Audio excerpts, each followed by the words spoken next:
Hi there, I'm Alex Cunningham, and I'll walk you through this Notion tutorial step by step. Let's jump right in.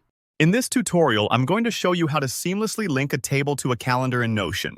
So by the end, you'll know exactly how to organize your tasks, events, or projects in both list and calendar formats at the same time.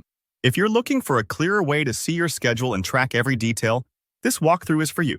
Let's jump right in together. First up, we need to create a database in Notion. Databases are like the backbone of organization in Notion. They let you store, sort, and visualize information however you like. You can do this by opening a new page, then choosing Table as your database type. If you're brand new to this, don't worry. Notion keeps things user-friendly.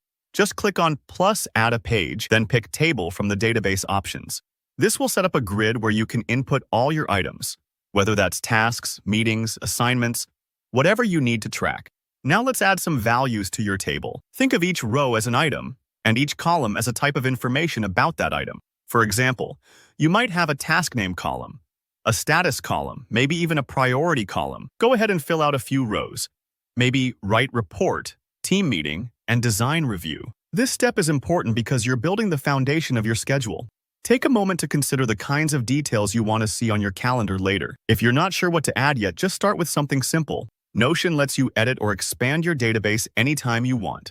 Here comes the key part, adding a date property. This is what connects your table to the calendar view, because Notion needs to know when each item is scheduled to take place. In your table, look for the plus button to add a new property. Then select Date. Give it a name that makes sense for you. Due date, scheduled day, whatever fits best. For each item in your table, click in the date cell and pick the date from the calendar picker. If the event or task spans several days, you can even select a date range. This isn't just extra busy work. Having the date property means Notion can automatically organize and show these items in chronological order later. Think of it like putting pins on a map. Only with dates, you'll know what's happening and when. All right, now it's time to add a calendar view. This is where the magic happens and all your careful preparation pays off. At the top of your database, you'll see a plus add a view option. Click that and choose Calendar. Give the view a clear name like Schedule or Timeline. Instantly, Notion will display all your items as events on a calendar, arranged by the date property you just added. It's so satisfying to see everything neatly laid out. If you entered dates for your items, you should see them pop up in the right spots. If not, don't worry. You can always add or edit dates directly from the calendar. This is especially useful if you're a visual thinker, or if you want to spot free days and busy weeks at a glance. And that's really it. Linking a table to a calendar in Notion takes just a few steps, but it opens up so many possibilities for staying on top of your schedule.